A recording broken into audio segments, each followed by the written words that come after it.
And now we move on to our second speaker, Terry. Terry also from the Department of Theology and Religious Studies, and his PhD thesis title is so far, as it changes, these things can change: Fear as a Source of Suffering and a New Remedy. Well, we're looking forward to the remedy, certainly. So, a new remedy from Terry. I just need to find Yeah, you take your time. Well, the absence of it, the interpretation of it, is certainly something that's interested me, and I can put a date on it, actually for 18 years. When I was in business, and the last time we had a major economic collapse, like we're having now, fortunately I wasn't wiped out completely, but I was put out of business, and I went to the solitude of the Cretan mountains to sit and think. And that's when my search for truth began, through transcendental experience. So I'm speaking from not an academic point, but like from a practical experiential point. The Taoist model of epistemology, and I didn't understand any of this 18 years ago. I've learned this through my studies. The Taoist model of epistemology is my research method. It's the method I am using to research my thesis. And the thesis being fear as a source of suffering and a new remedy. So I just want to very, very quickly, in the limited time that we have, just present the model to you as a research method, as a model of understanding the world. This is what enables me to understand the world that I live in. Okay? So I'm going to read from the text here that I've prepared. This is a very, very condensed text from a chapter that would be about 20,000 words. I've skipped Heidegger, Hegel, Gadamer, Nietzsche, Plato, James, just to give you a very, very condensed overview. In the modern world, where scientific thought has moulded our collective perspective to see and think in teleological or linear terms, i.e. from cause to effect, from A to B, from start to finish, etc.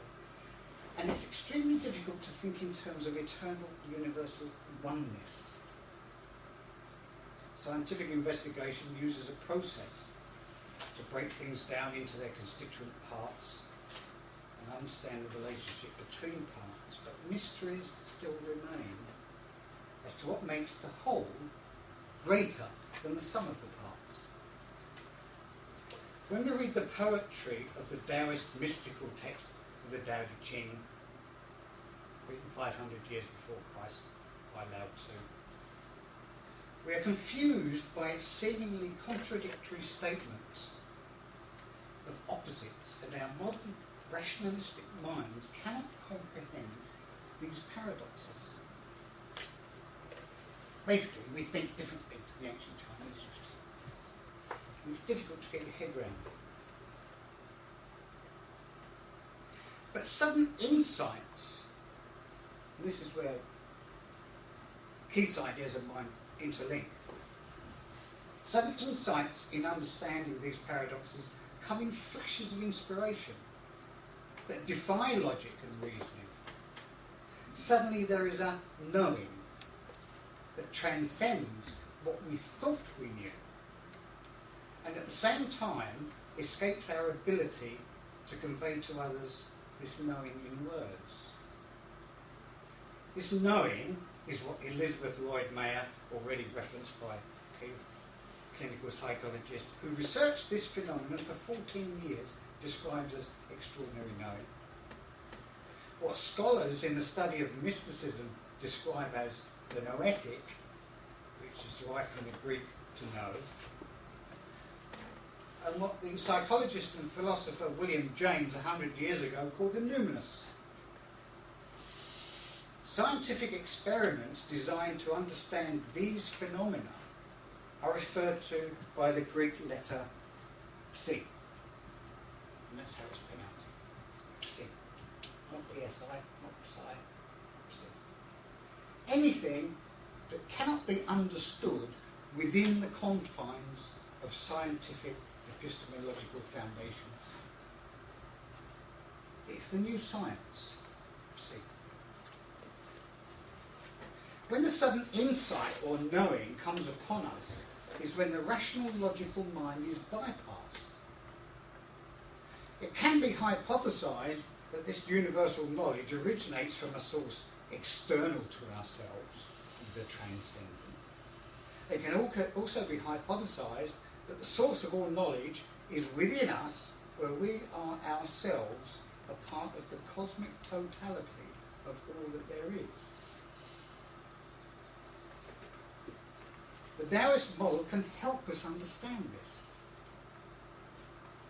We use the conscious mind to help us understand what we think we know. The conscious awareness is therefore our thinking or analytical mind. But the Taoist model teaches us that the conscious mind is not all that there is. Freud hypothesized that we have a hidden subconscious, and Jung hypothesized that we're all connected to the collective unconscious. I'm going to make a sweeping statement now. Both of them are correct, but neither had the whole picture. And a lot of my thesis is exploring that statement and justifying it. So we'll just skim across that for now. It's too deep, okay? There was still something missing from Freud's hypothesis and Jung's hypothesis. In Taoist philosophy, the Tao created the One.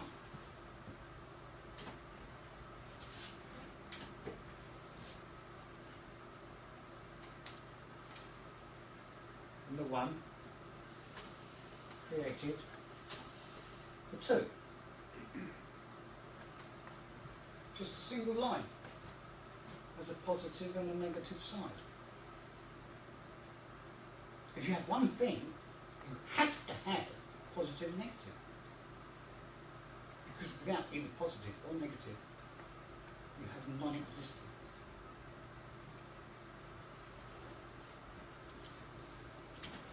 The Two created the Three.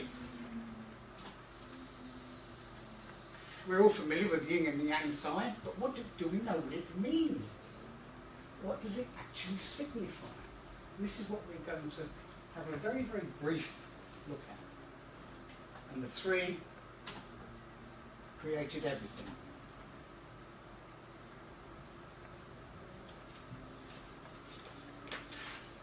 This is where it gets really interesting for me. Yeah. I hope you find it interesting. This Taoist model says that everything is created from a single source, or Tao. Tao. For everything that the single source creates, there's an opposite. And the relationship between the two opposites is the original dialectic dynamo that creates a composite of the two. Within each element of the dialectic is its own opposite, and the dynamics between the two is what drives the universe and everything in it. Now, there's a sweeping statement. And I hold that that statement is true. I'm going to give you a very, very simple demonstration.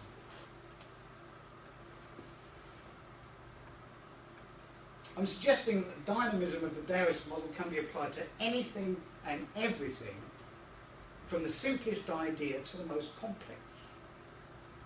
For example, if positive and negative, or yin and yang, are equal and opposite, then they would cancel each other out, simple mathematics.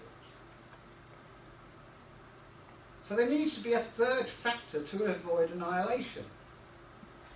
If the positive and negative are identifiable variables in a scientific experiment, then the third factor is the relationship between the two, or the flux between the two. Relationship is therefore important to avoid annihilation. In any molecule, there are positively charged particles and negatively charged particles. and the relationship between the two gives the molecule its substance. Add two elements together, there's a reaction between the two that creates a third substance called a compound. Put a male and female together, they create a third that is either male or female, but at the same time contains the potential to create both male and female, and so on ad infinitum. What is encapsulated in the Taoist yin and yang symbol is a model of the creation, expansion and maintenance of an eternally evolving universe with ever-increasing diversity and complexity.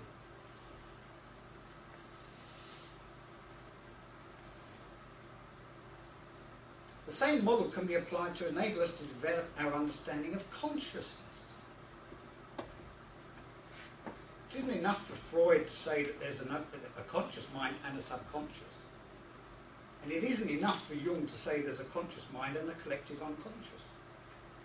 There's not only a relationship between the two in each model, but a relationship between all of them in both models.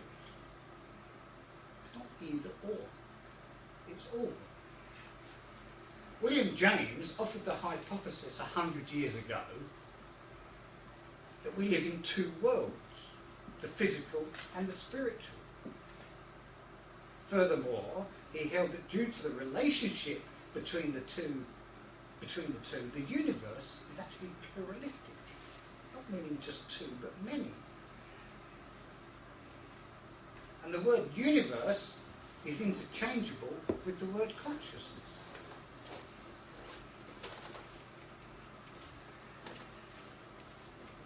Deep stuff, isn't it? Simple model. Look at where we can go with it. Now let's ask ourselves a very, very simple question, using an idea that's parallel with Keith's, if you like, pragmatism. Another word coined by William James, you may like to know. If we can tell the difference between the experience of a conscious awareness and an altered state of consciousness, such as a meditative state, or as Keith put it, go to the toilet, sit down, be quiet, have a think. It's a different state of consciousness from grappling with a problem. If we can tell the difference between the experience of a conscious awareness and an altered state, such as a meditative or a hypnotic trance, then what is it about us that can tell the difference? Is there a third part that constitutes an observer of our own thought processes? Experimental research conducted in hypnosis by Hilgard has uncovered what Hilgard named the hidden observer. Is this third part internal or external? Is the hidden observer? It exists, I can assure you of that. You can assure yourself of it. Is it internal or external? Is it self or transcendent? The Taoist model tells us that there ought to be a third. So which part is closest to the original source of creation? Is it the conscious analytical mind, the hidden subconscious, the collective unconscious, or something else?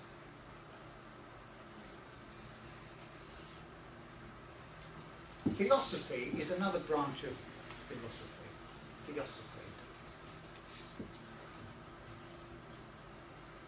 Theosophical understanding suggests that we are comprised of three minds: the conscious, the subconscious or soul mind, and the higher self or spirit mind. Rudolf Steiner, probably the foremost writer on theosophical principles. And because of the pragmatism of his ideas, the effectiveness of his ideas were introduced into an education system that's now known as the Waldorf-Steiner system. There are 800 schools worldwide operating under Waldorf-Steiner theosophical philosophy, where children from the earliest age, there's actually one in Canterbury, I'm not sure if there's one nearby, outside the mainstream governmental educational system, these schools are highly productive, where they incorporate these very, very simple principles of the three minds: the conscious mind, the soul mind, and the higher self.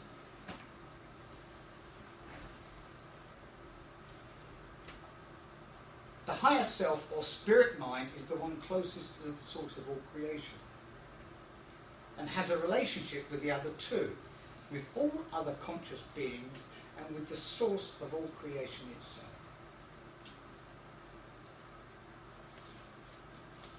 You could argue this is the transcendent self. If this model is viable, then it could explain all manner of anomalous, religious, and mystical experiences, and give us a clue to the source of universal and cosmic laws above and beyond the known laws of the physical universe. If these parts of mind, or consciousness, are identifiable variables, then what is important for us to recognise is the relationship between them.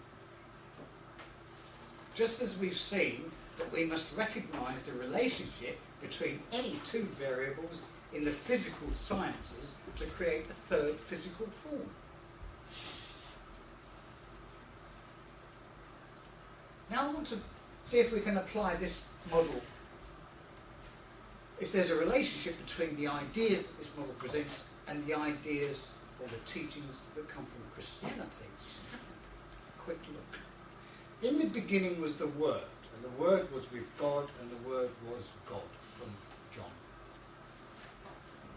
Quoting this phrase from Christian scripture is an essential part of the Roman Catholic ritual of exorcism, the Rituale Romanum, for the expulsion of demons from the victims of demonic possession.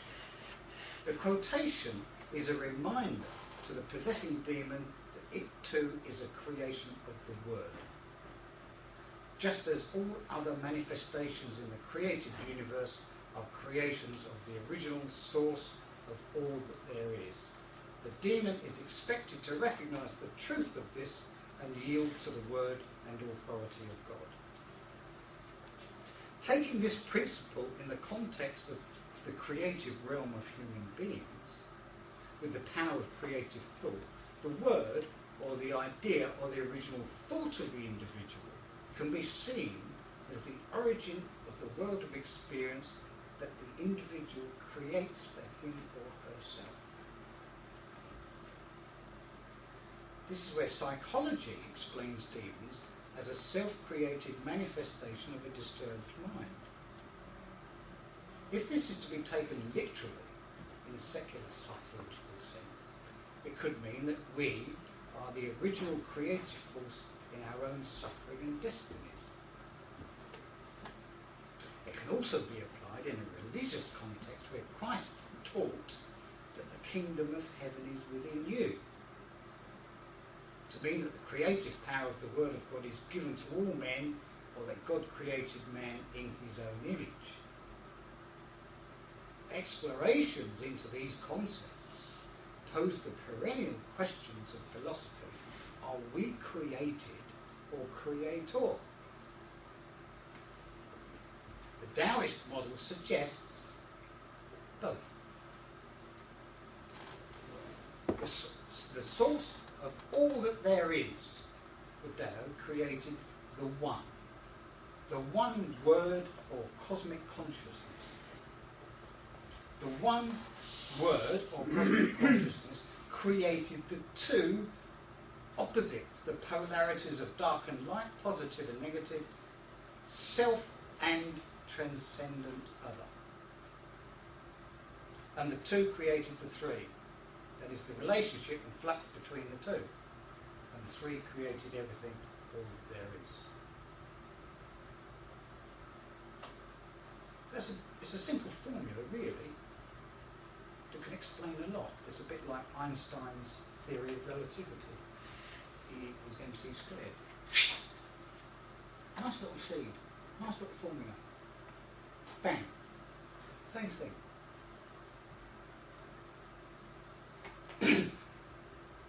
So how useful is this? For me it's enormously useful because it gives me a method of research. If I see something, straight away look for the opposite. What is the relationship between the two? What is the flux between these two opposites? So taking it really simply now, the opposing perspectives and what Hazel suggested earlier in her question to Keith, the idea that truth is constant. Let's take that idea. Two independent observers or interpreters or experimenters are looking at the same thing, the one object, the one existing truth. Each observer sees the object from his own perspective.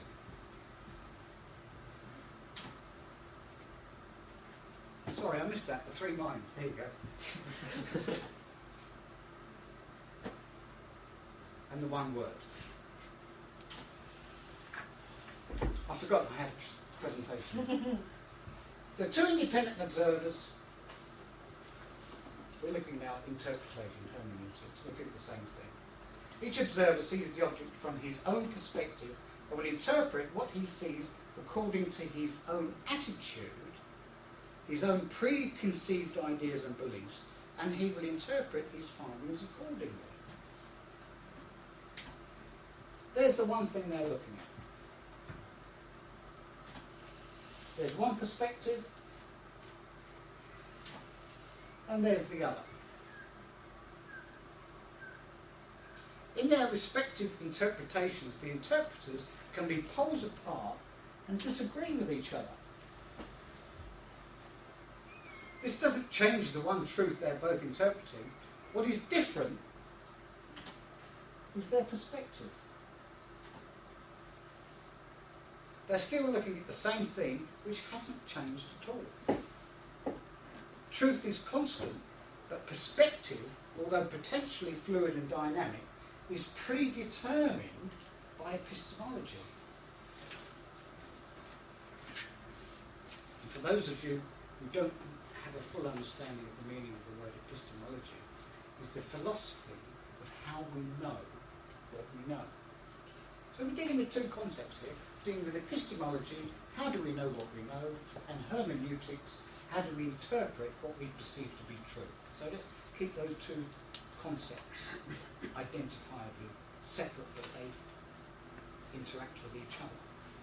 So you can't make an interpretation of something without a foundation which is epistemological. No one likes to be proven wrong, especially if the belief has been held for a very long time, is built on a well-established epistemological foundation, and especially when the held belief provides the individual or the culture that he belongs to as a means to reinforce a sense of identity. If a scientist, for example, has been working to prove his theory for his entire working lifetime, then he will be very reluctant to relinquish that theory. His work has become a significant part of who he is. But in reality, his work is not who he is. He has created a sense of self that is relative to his work. Remember the importance of relativity. His true self is much more fundamental than the ideas that he's created for himself, or that his culture may have created for him. When his ideas are challenged by a truth that he doesn't see or acknowledge, then his created self feels threatened, or he feels that his cultural roots are being threatened. And this is where fear comes into the equation. And this explains why firmly held beliefs are so difficult to dislodge. The threat posed by truth to the concept of the created self means that the validity of the created self comes into question, and threats to ontological security are unacceptable. This could explain why people like Richard Dawkins, as a good example, we've all heard of Richard Dawkins and seen him on the television. Why people like Richard Dawkins are afraid of the prospect that religion has validity and God does exist in some form that challenges the concept of their own created self. Similarly, it could explain why religious fundamentalists can become so fanatical. Each example has its own epistemology that has evolved and strengthened through a combination of cultural experience and misguided beliefs.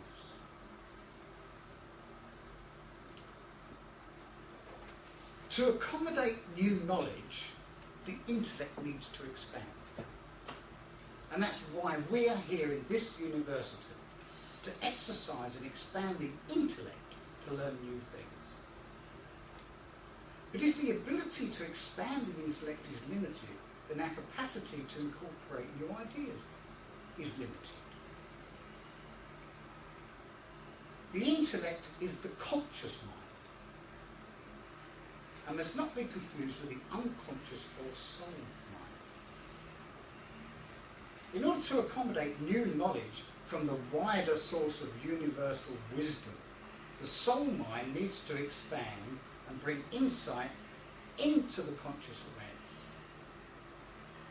And this is done through meditation, yoga and prayer, when contact with the spirit mind can be facilitated. Prayer, the word prayer needs to be identified here. By prayer, I don't mean stand, put your hands together and reciting the Lord's Prayer or whatever is done in religious ritual. By prayer, I mean engaging with the transcendent in a shifted state of consciousness that is not the same as using the intellect. And those who have experienced it will know what I'm talking about. This is done through meditation, yoga and prayer when contact with the spirit mind can be facilitated. The mystics have been teaching this for thousands of years, and you can refer to the established texts on mysticism by Elwood, Underhill, Zander, to give three good examples. What's interesting is that now science is beginning to see the wisdom of this. Fritjof Capra, David Lorimer, Reagan, to name some references, where science is now beginning to develop the tools to understand these principles. To enter into an altered state of consciousness and expand the mind to accommodate spiritual wisdom is to relinquish the ego of the created self, only temporarily, I hasten to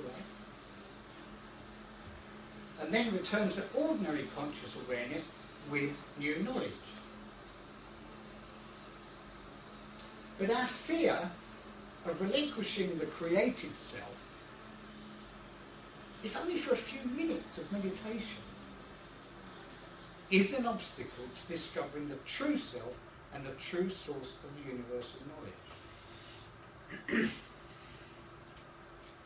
going to finish off now by suggesting that each of the major world religions, including Judaism, Christianity, Islam, Buddhism, Hinduism, and many others, have their doctrine of religious faith that is built on a meaningful interpretation or hermeneutic of the mystical experiences of their founder prophets.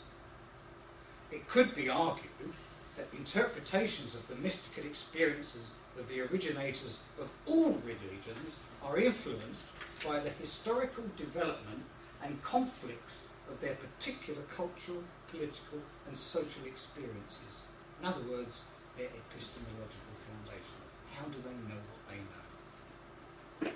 From their empirical experience.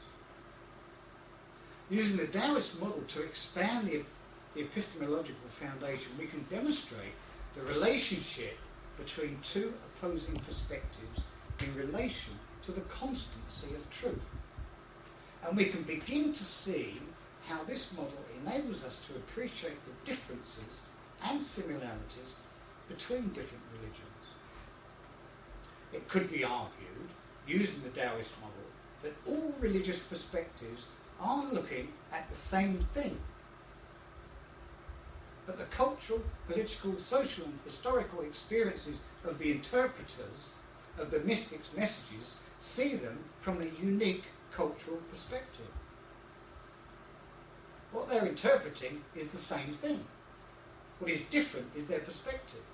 The truth remains constant, and with new ways of understanding how truth is interpreted, we now have a revised method of interpretation, a new hermeneutic.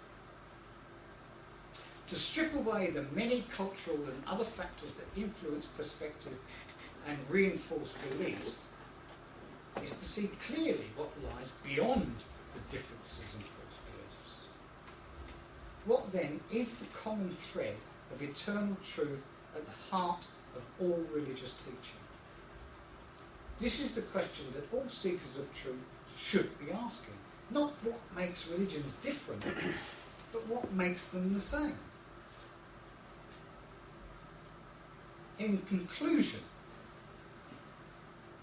using the Taoist model to enable an epistemological foundation for the exploration of hidden mysteries, we need a third source of experiential knowledge, as an addendum to the existing physical and psychological. Taoist philosophy gives it to us in the spiritual. The Tao created the one consciousness. The one consciousness is spirit. The spirit gives creation of the soul, and the relationship between the spirit and the soul becomes manifest in the physical, in the form of the brain, which is the instrument of communication and the seat of the analytical rational awareness. So the brain is not the originator of thought. It's not epiphenomenal. The brain is the receiver of thought.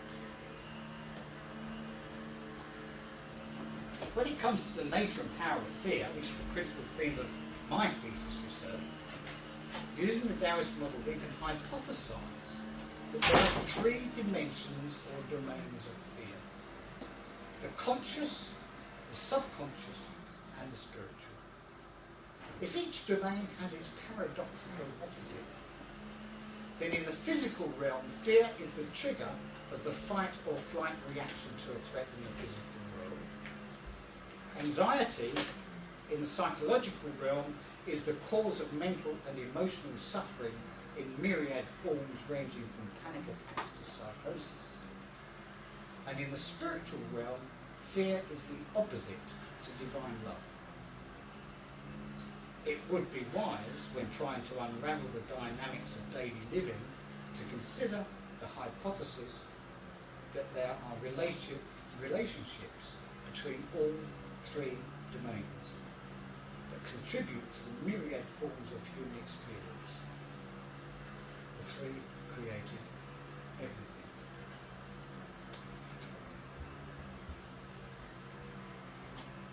So here's our integrated epistemology: the physical, the psychological, and the spiritual.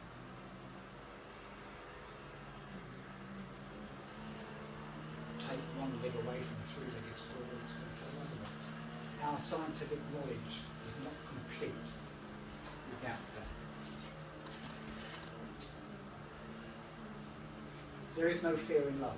This is a quote from the Bible: perfect love casts out fear. Does fear have torment? He that feareth is not made perfect in love. So this is from the religious view of what fear is. And there, ladies and gentlemen, I will leave you with it. Thank you very much for listening.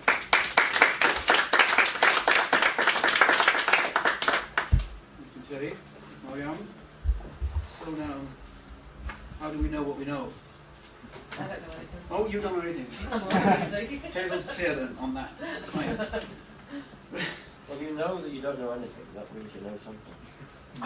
Don't! Yeah, that's all Plato made. I don't think I had any more than it already is. Right, let's have a question. Hello. Terry, you going about the one created the two and the two brought into being the three. Out of the three that you've suggested, spirituality, psychology and physical, how would you define that relationship then? Which one would you say is the 1, 2 and the 3, please? Or does that not make sense? Well, according to the model that I've just Checking the presented, room. the origin of all that there is, the Tao, is the power, the creative power of the universe. In Taoism, it doesn't have a name. Yeah, yes. It's unidentifiable. But whatever it is, has created the one, Yeah. and the one word or consciousness is spirit. Oh, I thought you'd then applied that model to the three minds. And I Yes, thought the you origin could- is the spirit mind. So you would say the origin was the spirituality then? Yes.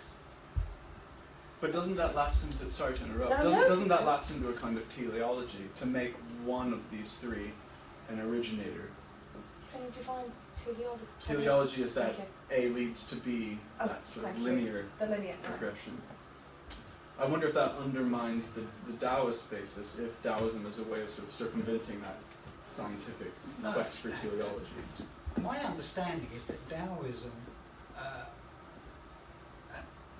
is complementary to the philosophy of William James 100 years ago, who said, when science is looking at unexplained phenomena, do not reject any hypothesis at all until you've thoroughly tested it. Do not reject it just because you don't believe it, because your belief is irrelevant. People often say to me, what are my religious or spiritual beliefs? My answer is, that's irrelevant. Because I describe myself as a seeker of truth. I'm a scientist, a social scientist. And I'm asking questions to uncover possible answers. You didn't answer his question. Remind me of the question. Thank you, I Bettina. might need to be reminded myself.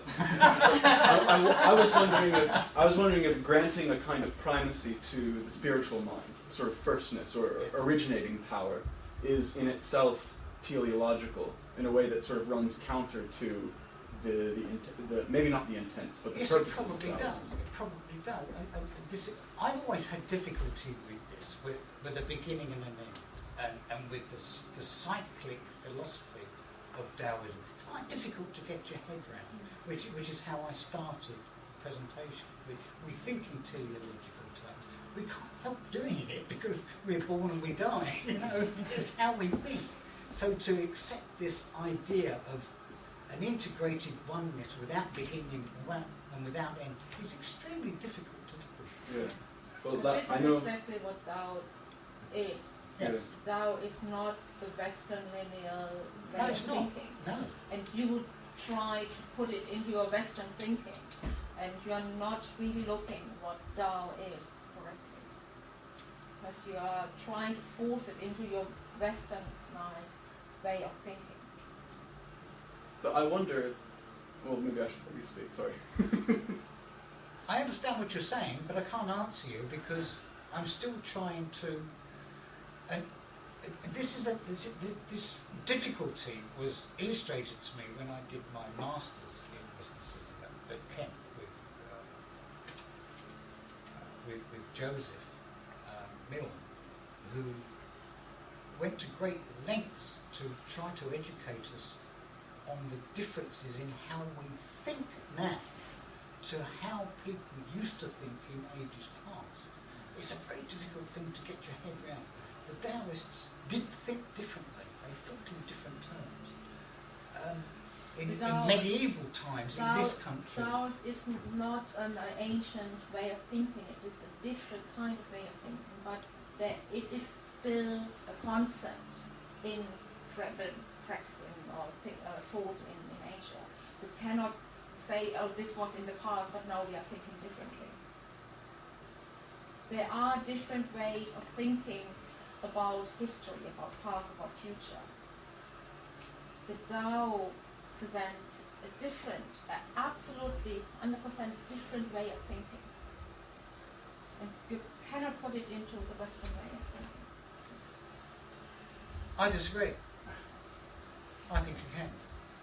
I think you can incorporate Taoist philosophy into modern research methodology, and that's what I'm doing. So I disagree with you. Well, and then I disagree with you because I think in Taoism. You misunderstand Taoism. Well, that's your opinion. That's I what think- research is all about, folks. I think, but I think there might be. I think this might be a case of one of these paradoxes in which both thesis and antithesis are true by a different definition of truth. Because I think if you start looking, if you define the trueness of a proposition, a sort of westernized Taoism, from a pragmatic perspective, if you go back to James again, if the proof is in the pudding, if you have some kind of philosophical benefit from using a mindset, and it perhaps is an anachronistic use, nevertheless, I think perhaps its ends can justify its means. If you're not making claims to be reconstructing some true or original Taoism, but rather taking these principles and seeing what happens when you catch them against other ones, then who's to say, as long as you know that you're doing that. If I can explain how I find the model useful in my research, using it as a methodology, where most researchers would perhaps approach a particular subject from a perspective, I will automatically look at the opposite. I will look at things from a completely opposite point of view, or adopt an alternative perspective altogether. And that idea comes from Taoism, where in order to see the whole, see the opposite, because everything has its opposite. And that's where I find it useful. Can I just one more question? Very sorry, that's led it on. You said that you have a relationship with the opposite. Yeah. Okay. But surely, I thought you were suggesting that there's only this one relationship that balls the number 3 into being. But surely you have more than one relationship. You'd be having relationships not just with the opposite, but also with the similar, would you not? Yeah. Or is that me? How can you? Well, the deeper you go, the more complex it gets. I mean, take Darwin's theory of evolution as an example.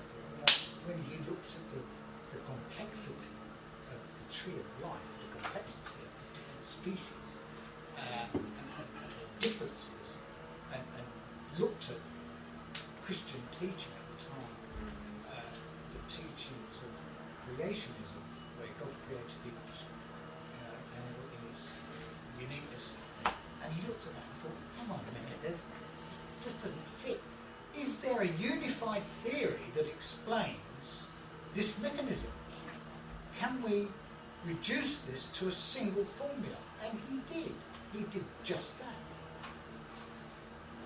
William James, in parallel, said, what do we have here? We've got automatic writing, we've got pathological dissociation, we've got psychoticism, we've got mediumship, we've got demonic possession. Eventually.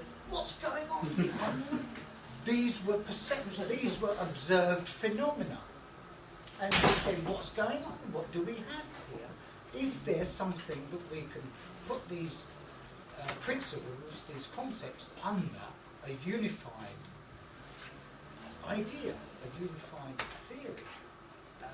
Isn't that just shoving loads of different things under one umbrella though? Yes. Oh, right. In order to look at them more misunderstood you. yeah. Okay. To me, it's a simple principle. Look at a tree with many, many branches, many leaves. It all comes. That tree, all those branches, all those leaves come from a single seed. It is suggested in Darwinian natural selection that all life on this planet originated from a single concept, a single source. suggested in religion that everything is created from a single source. The only difference in the idea is how it's presented in its cultural language.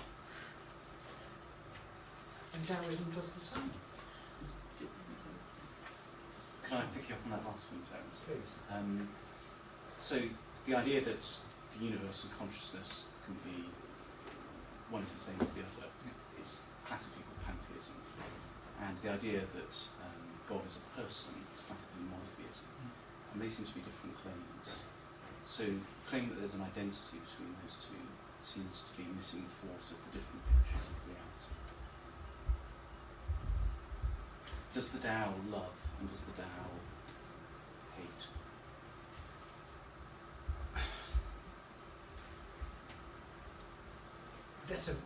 That question needs a very, very detailed and deep answer that I'm unable to give you right now. In fact, answering that question is not actually part of my thesis. But if I can just pursue that a little more, Yeah. because the consequences come out here. So you said that it seems like founder prophets of many religions had a similar experience. Yeah. The opening lines of 1 John talk about how Jesus walked among us and was touched, and that seems to be very different from the mystical experience. It talks about God walking on earth, which is a different. It's a claim of a different epistemology. Interpretation, isn't it? Well, it's not a different interpretation. It's a claim that God walked on earth. I mean, it's a propositional truth claim, and you have to take a stand whether it's true or false. I mean, what you think of that is up to you. Okay. But it's not the same as Taoism, is my point. It's not the same, no. But what Taoism gives me is an opportunity to look at traditional interpretations in a completely different way. I mean, take the proposition that Jesus was God manifest on earth. I could argue and say, yes, but so are we. He was a man just like you and I. If he was God manifest on earth, so are you and so am I. You know, there is no transcendent other in terms of a personified God. Right? And Taoism would suggest that the creator, the creation of all that there is, was not a personified creator. You know, Taoism doesn't call God he. Taoism calls the creator of all things the unnameable emptiness. It's not just linguistics, that's just a matter of how to express a concept, isn't it? Whether you call it him, he, she, it's oneness. It's just, that's just a means of expressing the concept. Do you know what I mean? Yeah. No, I think it's more than that. Taoism doesn't present a personified God. What Taoism does present is the manifestation on earth of what is created in heaven. Again, you have to read the Taoism. What I'm hoping to have done is to, for those of you who've never come across it, to initiate a curiosity and just have a look at the Tao Te Ching. It is actually the second most widely published book in the world, next to the Bible. Well, I think we'll have to draw this to a close. The session 2 starts in a quarter of an hour. I need a coffee. You all need something after this exercise, don't you? Well, we thank our two presenters.